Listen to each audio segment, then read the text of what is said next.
Thank you everyone for coming.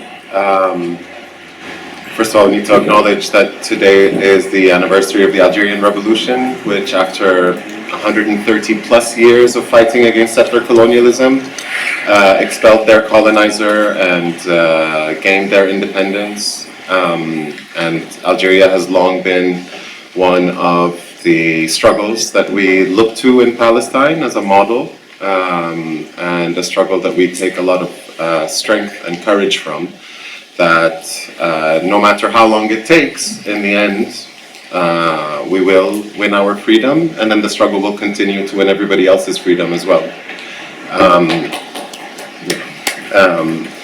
I also want to note that in the coming days, we'll have hit the 9-month mark of a genocidal onslaught on Palestinians in the Gaza Strip, which has been unrelenting. I'm sure all of you are quite well informed and have been following that news, so I won't go into kind of the details about what that has meant for Palestinians in Gaza, except to say that this was not just about the murder of people under all of the kind of false excuses that we've heard in the news, but a direct attack on the very things that sustain life. So, water, hospitals, schools, but also things like archives. Today they hit the gold market. And so this has been, and they've stopped even pretending otherwise, is the other part of this, right? Maybe in the first month, the second month, they would say, oh, maybe it was Islamic Jihad's rocket that hit the hospital, maybe it was this and that that did this or that. But in the last 6+ months, they haven't even given the world the courtesy of pretending otherwise. Right? So things to kind of keep in mind as we move forward. And then one other thing to kind of keep in mind is that this isn't just about Palestine. In terms of Israel's actual kind of imprint on this world, we're finding the more and more we look into places like Sudan and Congo and Haiti and all of Latin America, when we look at effectively what's happening to the genocide that started, that was kind of completed in a way, of Armenians in Artsakh by Azerbaijan just in the weeks leading up to October 2023, that the main supplier of weapons to Azerbaijan in that was and continues to be Israel. In fact, they've continued to supply Azerbaijan with the weapons to destroy Armenian life in Azerbaijan, in Armenia, through the genocide. As they were begging for more weapons from the United States and Britain and Europe, they continued to fulfill their export quotas of weapons of murder to other murderous regimes. And this kind of frames what I want to get to in what I would like to communicate to you today. I've been reflecting on what Gaza has taught me, and I want to share some of that. And in Arabic, we differentiate between the word for knowledge and the word for almost like conviction, yaqeen. Kind of a knowledge that you feel inside your body, not just think with your thoughts.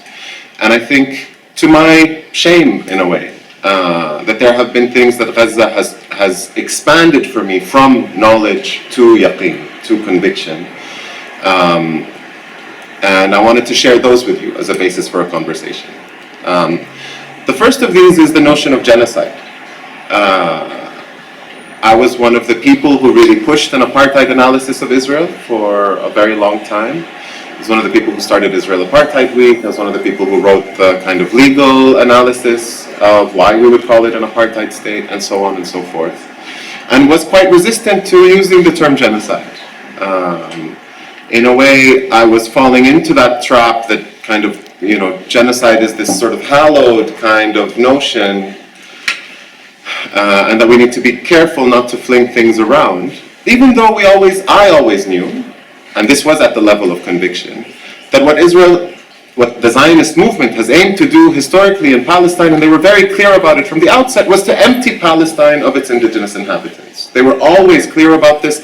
Before any settler even arrived on Palestinian shores in the 1880s and 90s and early 1900s, the Zionist movement was very clear that it was a white supremacist movement, that the state that it aimed to create was a state where it would only be people who would be legally defined as Jews as far as that state is concerned. And yet, that image of the kind of surrounded the gas chamber and the death chamber and the concentration camp seem to be this kind of higher threshold, despite the fact that Palestinians in Gaza for at least the past 15 years have been telling us, hey, this is genocide. This isn't a metaphor. This isn't an exaggeration. Just because the intensity and speed at which it's happening isn't the one we associate with World War II, shouldn't change that matter. Plus, every 2 years they come in and achieve that intensity of murder. Right? Since 2008, 2009, on average, every 2 years the Israeli military has gone in and done what they have the gall to call mowing the lawn.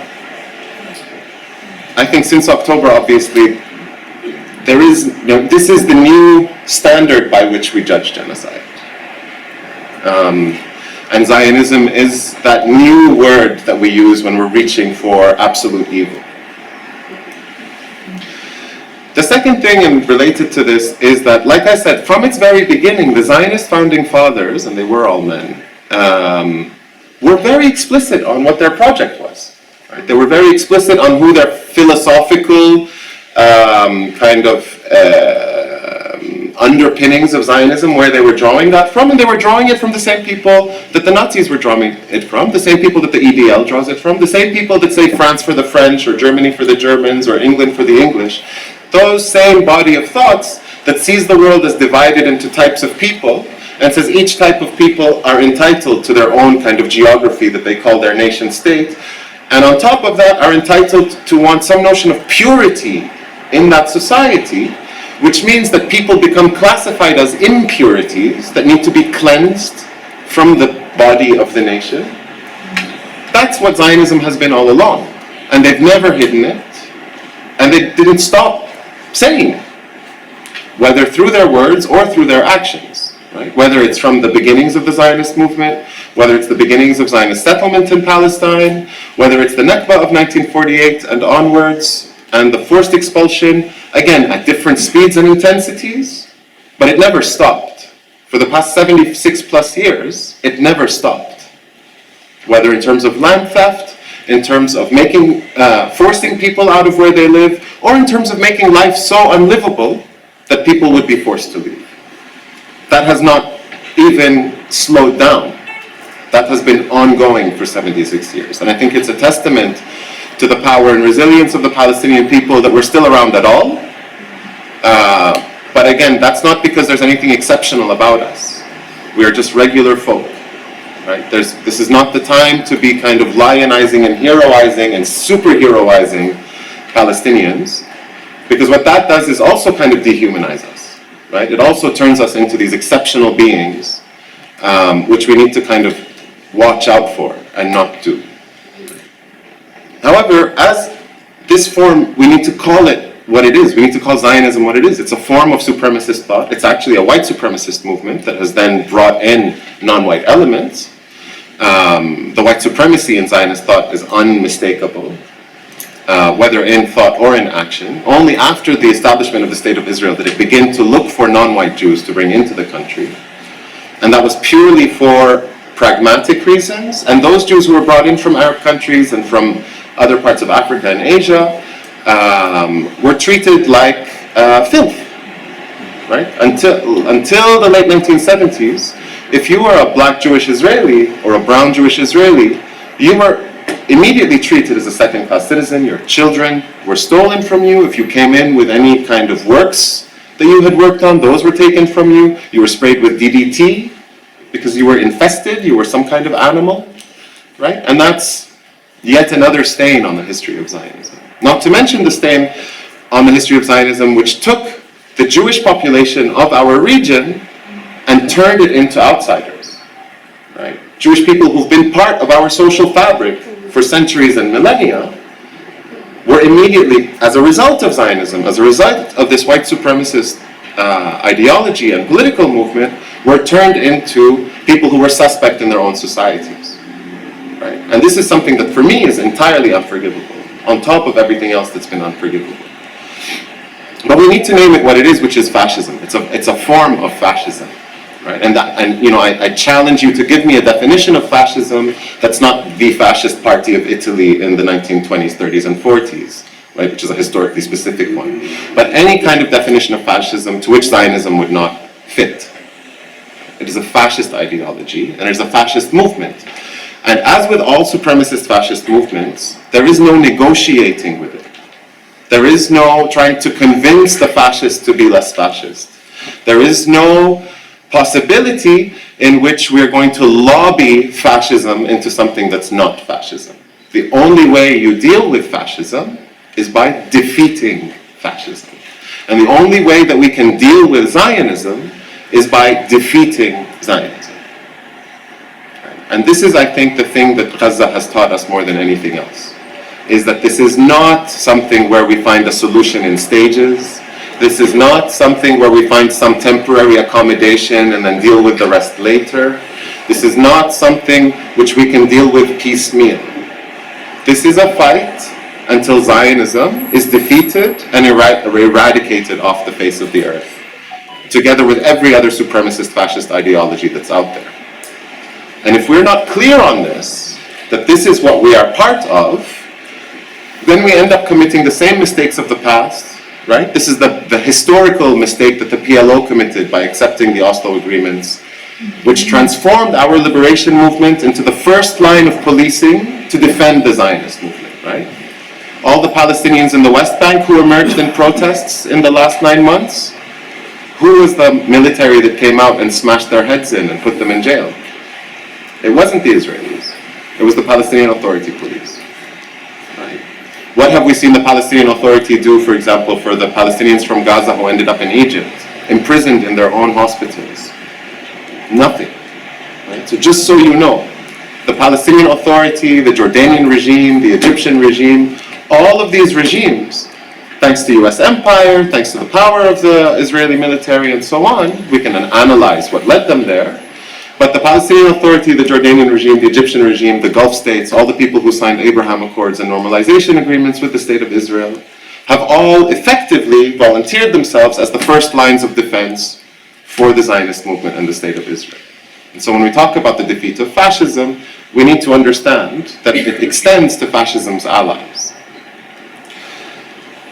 The other point I wanted to make today, well, just to finish that point once more, is that actually what Gaza has done is brought us outside in alignment in terms of our goals and how we talk about what we're fighting for and against, more in alignment with what the Palestinian struggle has always talked about, right?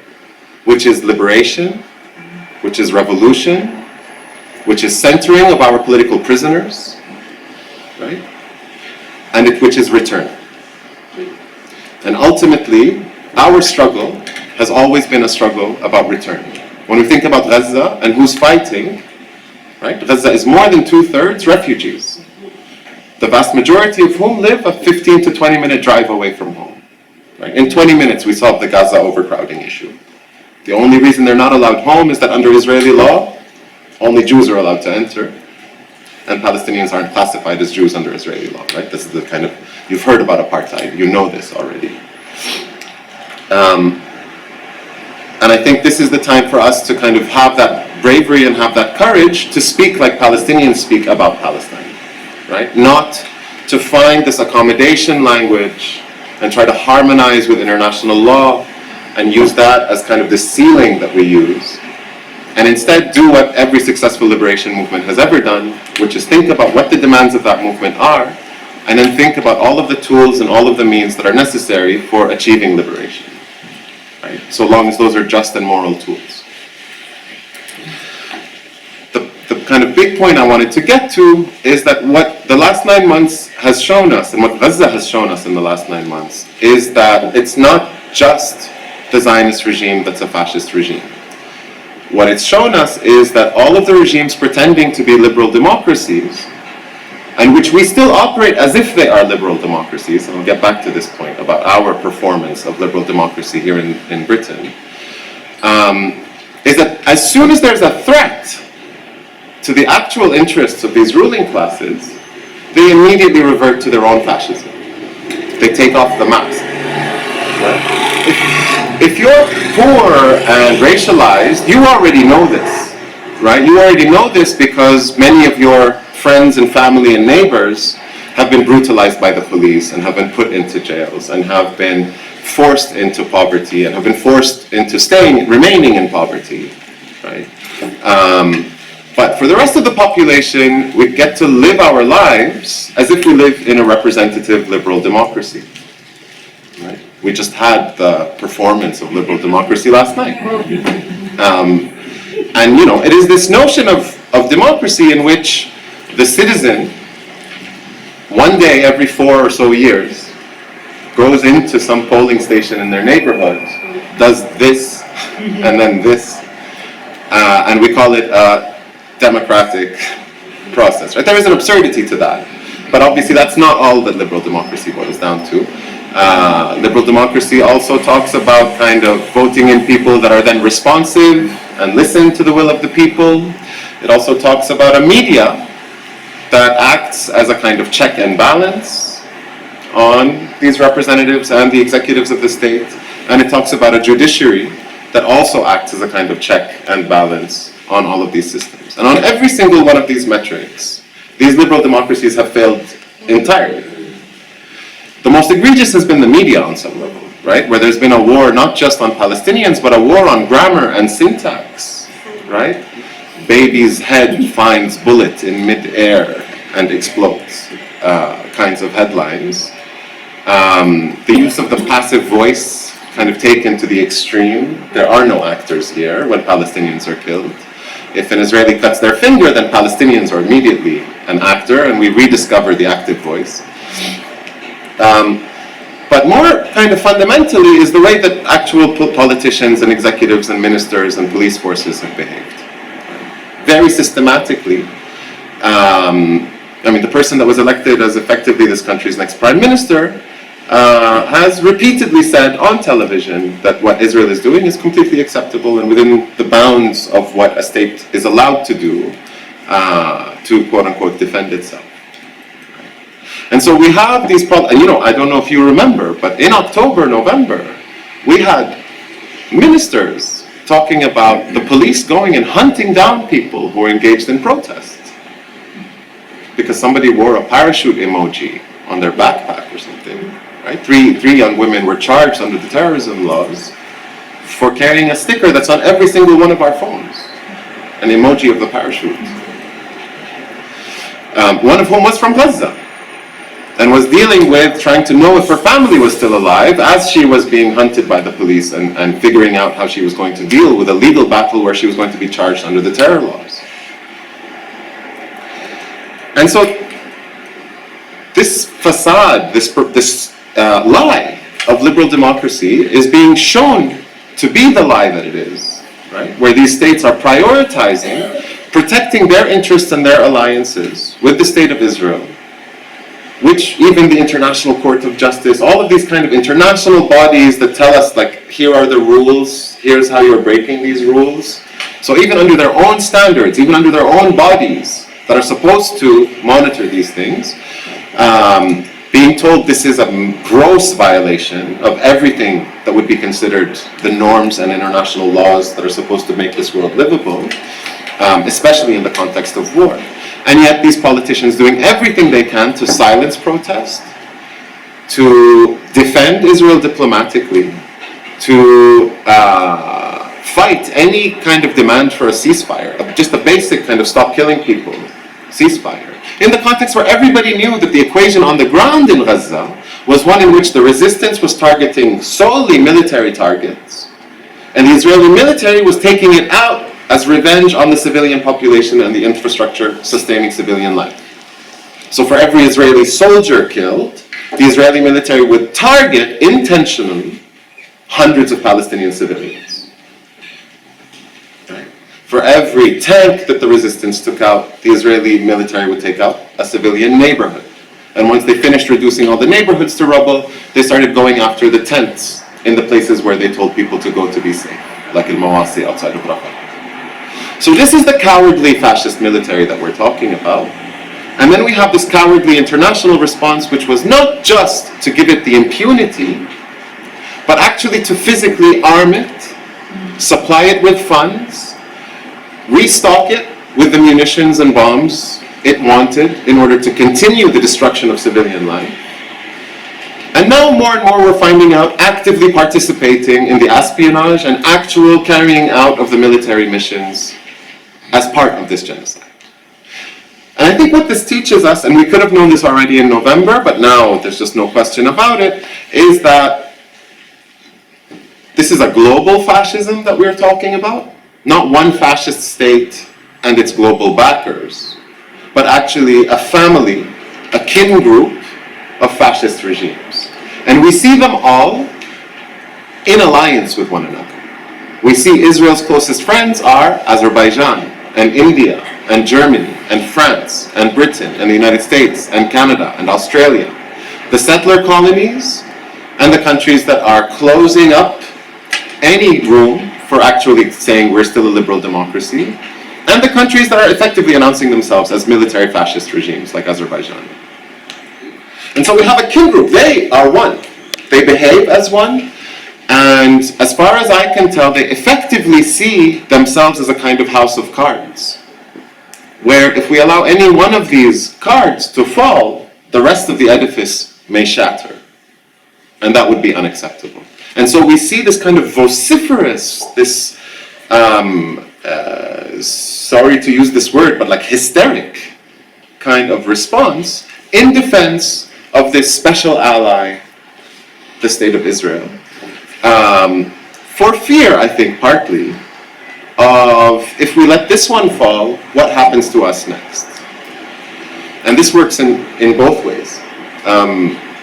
One, I think, and this teaches us also, we're not going to be able to lobby the United States or Canada or Australia to take a position against Israeli Zionist settler colonialism.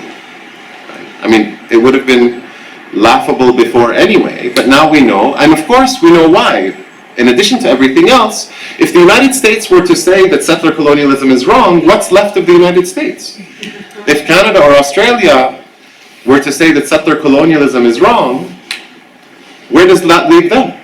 Right? That leaves, they are settler colonies. They are engaged in the continual, active dispossession of their native and indigenous populations, and mass murder and mass slaughter. And it continues unabated today. It doesn't make the news in the same way. But it does work in the other way as well, which is that Israel is effectively a trailblazer for the normalization of fascist tactics and strategies.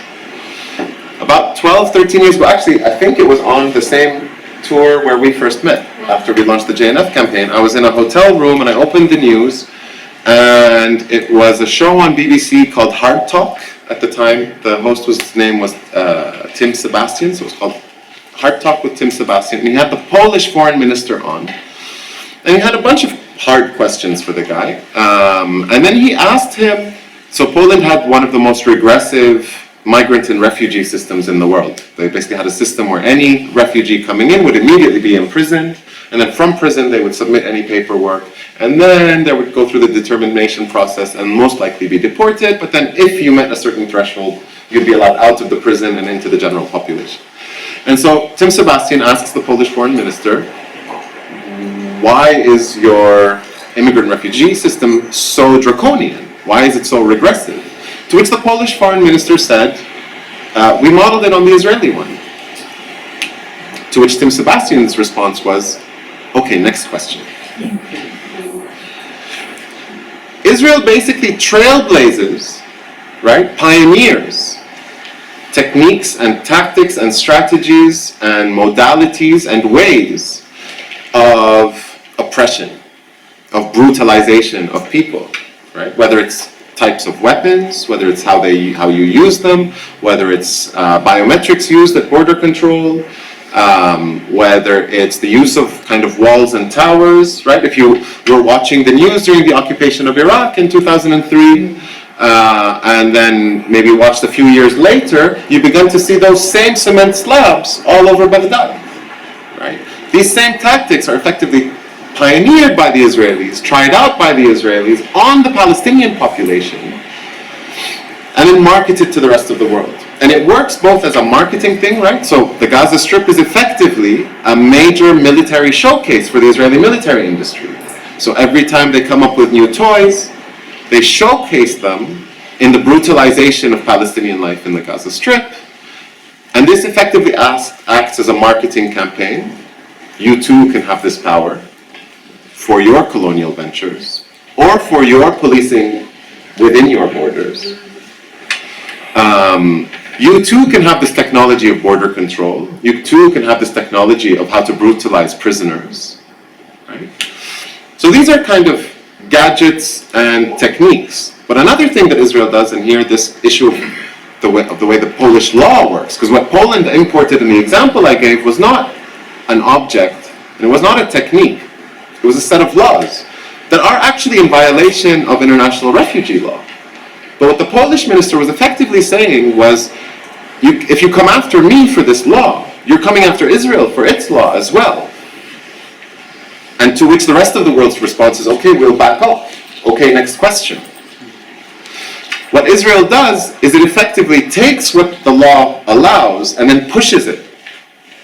And then that becomes a new international norm, because that's how international law works. And if you are not an international lawyer, then maybe you don't know this.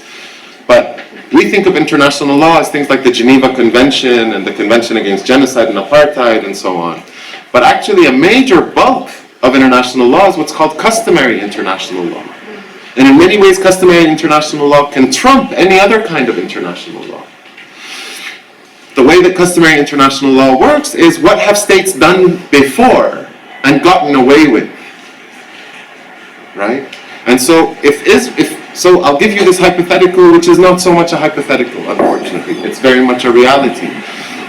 It is completely against the law to target civilians in warfare.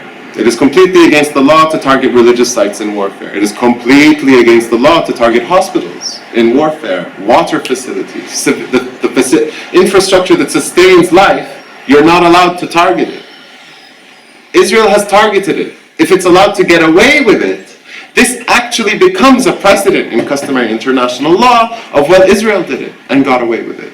If we allow Israel to continue with impunity, what Israel does to Palestinians becomes a norm that other states can use and get away with. It's also something that, not just in terms of warfare, this also applies internally. Right? So immigrant and refugee law, when we talk about Poland, that's not considered necessarily just international law. That's also how you treat a domestic population. And so if Israeli tactics of policing Palestinians become normalized, which, by the way, they are, right? When we consider the fact that most of the police forces in the settler colonies and the imperial states have been trained now, at least every single one of those countries has at least one police force that's been trained by the Israeli military and police apparatuses, right? We know this as a fact, including many of the police forces here in Britain. If these guys are getting their training from the Israelis, and the Israelis are trailblazing new customs and how to police your own populations based on the way that their genocidal policing of Palestinians is being carried out, and we add to this the fact of the global family of global fascisms, the only conclusion is that we're next. If we become enough of a threat, forget Palestine on any issue. If the government of this country continues to do things like gut social services like the NHS, and continues to gut all kinds of social welfare, and continues to gut all kinds of funding for things that enable people to live a healthy and complete life, and continues to co-opt things like the labor movement and the unions. This is, we're headed towards this country being a war zone. We're headed towards a situation where people are just not going to be able to live, and they're going to want to fight back. And that's started, right? And we've seen, and they've already shown us how they want to battle that. With the environmental movement, they battled it by expanding police powers. With the Palestine movement, they've expanded it by, again, expanding police powers, and effectively the state now explicitly talking like a fascist state and treating protest movements as terror, like charging people at protests under terror laws. What does this mean when the population in this country begins to try to fight back and feels it can only fight back because it's not a representative democracy, because the state is no longer responsive, because there's no other way to get your voice heard. What policing tactics are they going to use? Are they going to use the old policing tactics that were okay in the 60s and 70s? Not that those were glorious or gentle, right? But just to say that what we're headed towards and what we're already in is, it's not that we're on the verge of fascism in this country. It's that we're actually already there, right? And the risk of this being okay, and that kind of brutalization of the population, a la the Israeli model of brutalizing its population, is what we're going towards, right? I mean, they've already stated this for us. They've already made it quite explicit that Israel is an acceptable precedent. Everything it does is okay. That's who our ally is, and so on and so forth. And so, when we think about fighting for Palestine, we need to move away from thinking about ourselves ensconced and living in these comfortable liberal democracies, being in solidarity with people over there who are facing the hard time, and begin to understand that actually this is just one system, right, of kindred fascisms fighting those of us trying to live our lives with some dignity and some integrity. And so when we say that Gaza is liberating the world, it's not some rhetorical flourish. Gaza has unmasked the global fascism for you. Now it's your turn. What are you going to do about it? This is not a fight that's over there. There is a fight going on over there. But our fight, as part of that fight over there, is actually very much over here. Right? You need to retake your country, is what I am telling you. Right? You need to retake your society. You can't allow this to continue. You have a prime minister that openly said, yeah, it's okay to commit genocide. Effectively, that's what Keir Starmer has been saying. So did Rishi Sunak. So would any of the other prime ministers who this country has had, if they were in power. Right? And so we need to kind of shed the illusion that we live in a responsive liberal democracy, recognize that the fascism is already here, and act accordingly.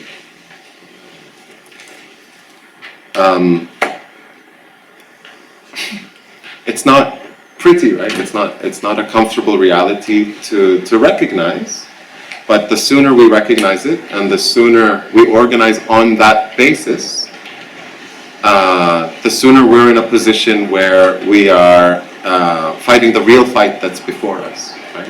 And when we talk about the globality of this fascism, we also begin to understand the interconnectedness of places like Palestine with places like Sudan and Haiti and Congo and New Caledonia, Kanaki, and recognize that these are, united struggles. Our enemies know that they are united, and it's time for us to recognize the very real and material bonds that connect our struggles and to struggle accordingly.